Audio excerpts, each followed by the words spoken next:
Bonjour, on continue avec l'ondulaire monophasé, deuxième partie consacrée à la commande décalée. On a vu que la commande symétrique simple donne juste un signal carré. Quand on dit donc signal carré, il est plein d'harmoniques de rang impair. On a calculé les amplitudes de ces harmoniques, donc le vidéo précédent. Le fondamental est d'amplitude 4e sur pi. Et les harmoniques de rang n impair, donc d'amplitude 4e sur 1pi. C'est-à-dire que le troisième harmonique est d'amplitude 4e sur 3pi, c'est-à-dire un tiers de celui du fondamental. Et celui du cinquième harmonique vaut 4e sur 5pi, c'est-à-dire 20%. Donc c'est trop, car en plus des pertes dues à ces signaux, une exposition prolongée à des niveaux élevés d'harmonique peut entraîner une usure prématurée des transfos, moteurs et autres appareils donc, électriques. Et c'est pourquoi donc les normes exigent que le THD ne doit pas dépasser 8%. Le THD, donc Total Harmonic Distortion en anglais, ou bien donc en français taux de distorsion harmonique, c'est un indicateur de qualité donc, du signal. Il s'agit de quoi? Donc c'est le taux de distorsion harmonique par rapport au fondamental. Il est égal à racine carrée de la somme des valeurs efficaces des harmoniques au carré sur valeur efficace du fondamental. Ou de façon plus simple, donc racine carrée du carré de la valeur efficace du signal moins le carré de la valeur efficace du fondamental divisé par valeur efficace du fondamental. On a donc valeur efficace du signal égale E. L'amplitude du fondamental égale 4E sur pi, donc valeur efficace 2 fois racine de 2 E sur pi. Donc le THD vaut 48%, très loin donc du 8%, le C normalisé. Il faut donc un moyen pour diminuer ces harmoniques. On essaie la commande décalée qui engendre un temps mort de alpha sur pi entre les alternances positives et négatives. On choisit l'origine de temps au milieu du temps mort pour raison de symétrie. Ça permet d'annuler les coefficients AN quand on décompose donc en série de Fourier. La décomposition en série de Fourier permet d'écrire donc I de t égale à 0, valeur moyenne nulle, plus somme de 1 à l'infini de AN cosinus n oméga t plus BN sinus n oméga t. Avec AN égale 1 sur pi fois l'intégrale de 0 à 2pi de U de t cosinus nθ fois dθ égale E sur npi entre parenthèses variation de sinus nθ entre égale donc E sur npi fois entre parenthèses variation de sinus nθ entre pi moins alpha et alpha. Or, on rappelle que sinus 1pi moins n alpha égale sinus n alpha, donc cette variation est nulle. Moins et le signe moins vient de l'alternance négative de I de t. Donc, moins la variation de sinus nθ entre 2pi moins alpha et pi plus alpha. Or, on rappelle que sinus de 2pi moins n alpha, 2npi moins n alpha égale sinus de npi plus n alpha égale moins sinus de alpha. Moins sinus de n alpha. Désolé. Donc, de même, cette variation est encore nulle. Et voilà donc an égale à 0. Bn maintenant, Bn égale 1 sur pi fois intégrale de 0 à 2pi, donc de U de t fois sinus nθ fois dθ, égale E sur npi, fois entre parenthèses la variation de moins cosinus nθ entre pi moins alpha et alpha. Or, on a cosinus de npi moins n alpha égale moins cosinus de n alpha si n impair et cosinus n alpha si n pair.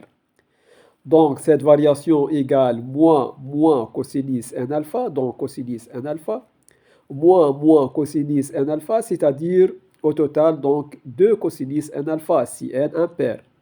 Si n pair, on aura donc moins cosinus n alpha plus cosinus n alpha égale à 0.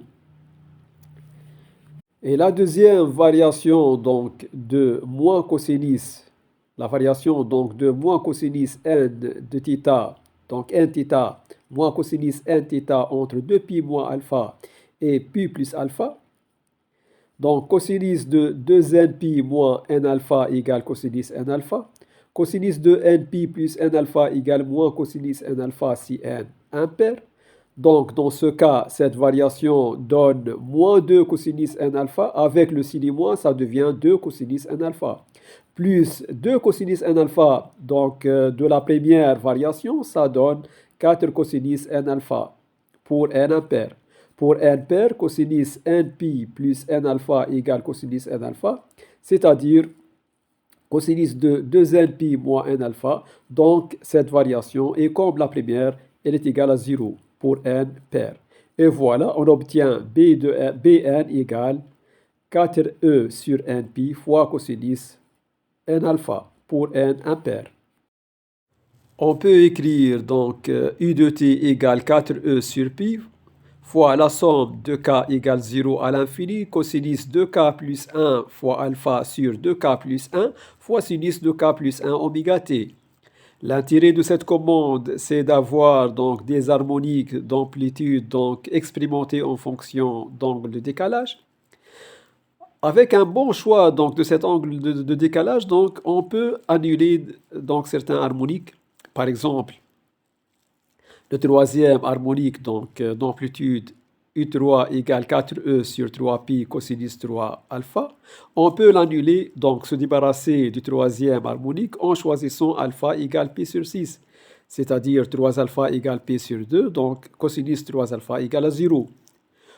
On peut annuler n'importe quel autre donc harmonique. Par exemple, pour annuler le cinquième, il suffit donc d'avoir cosinus 5 alpha égale à 0, donc 5 alpha doit être égal à pi sur 2, donc alpha égale pi sur 10, etc.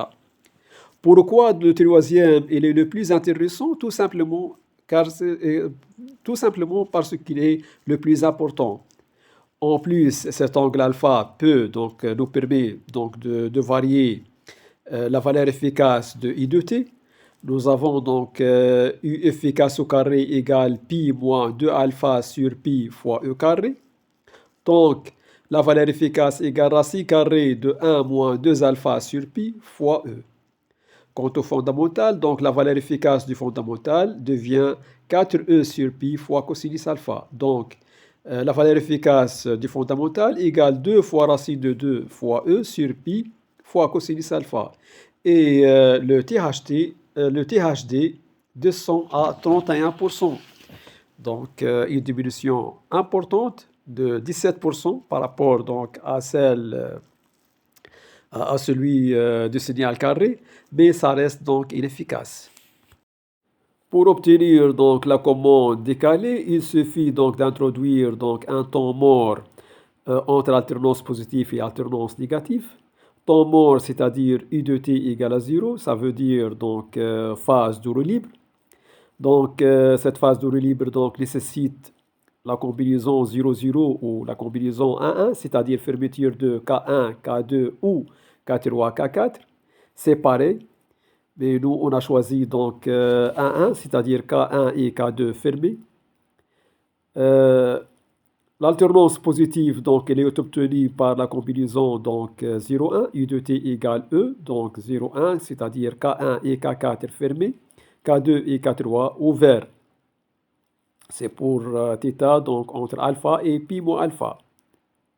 Puis, donc, pour θ compris entre pi moins alpha et pi plus alpha, donc un deuxième temps mort, donc I de t égale à 0. La combinaison, cette fois 0, 0, avec K3 et K4 fermés.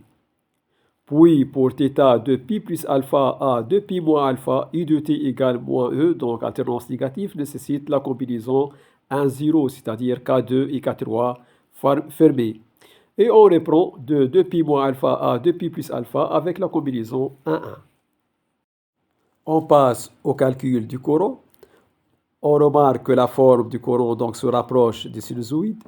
Pour simplifier le calcul, donc, on prend origine de temps, donc l'instant correspondant à I égale moins I max.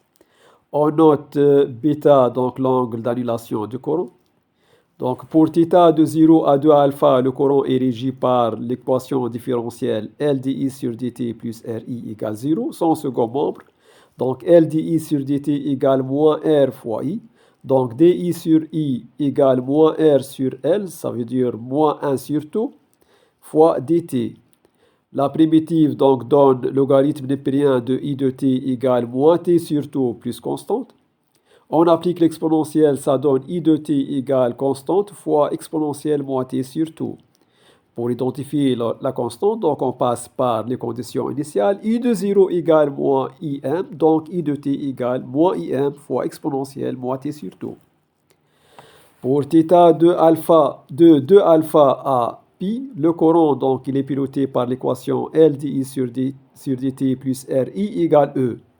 Second membre constant, donc solution propre constante, donc A.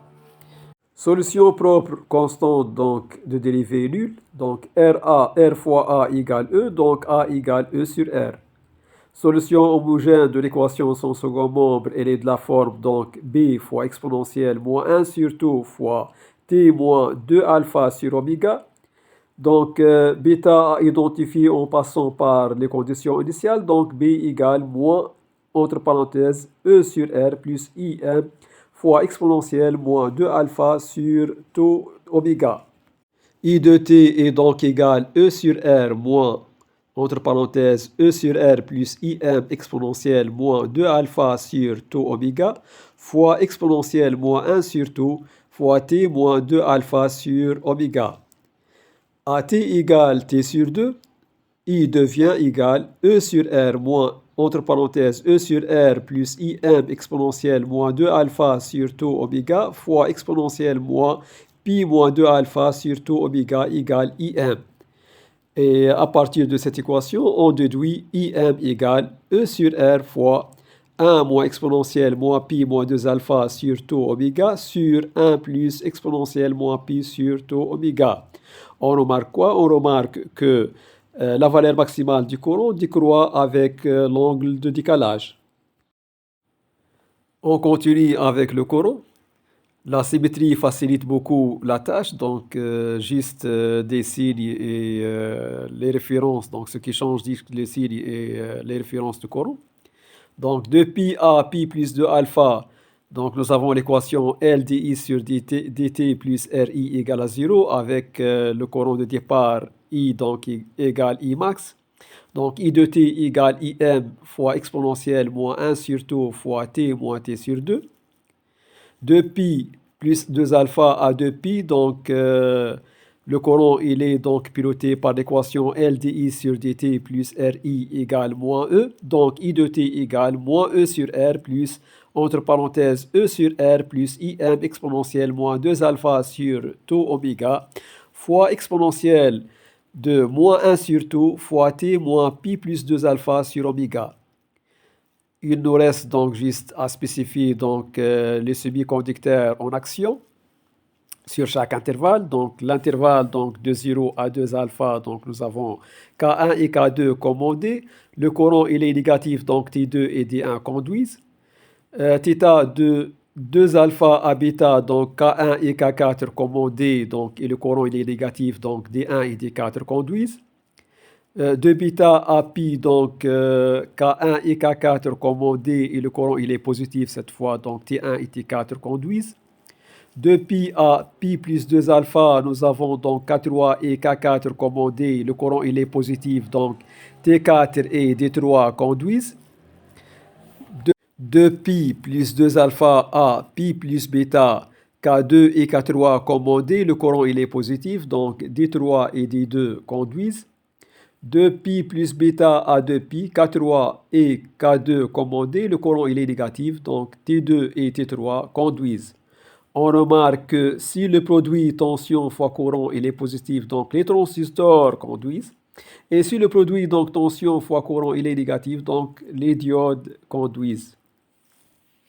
Si le produit est nul, donc on suit le courant donc, qui passe obligatoirement par les interrupteurs commandés, donc que ce soit par transistor ou par diode. Voilà, donc ce vidéo est terminé, mais il nous reste beaucoup à dire donc, concernant l'ondulaire monophasé. Le THD donc, de 100 à 31%, donc au prochain vidéo, on cherche à le diminuer en adoptant donc la commande AMLI. J'attends vos réactions dans commentaires, likes et partages. N'oubliez pas de vous abonner. À bientôt et au revoir.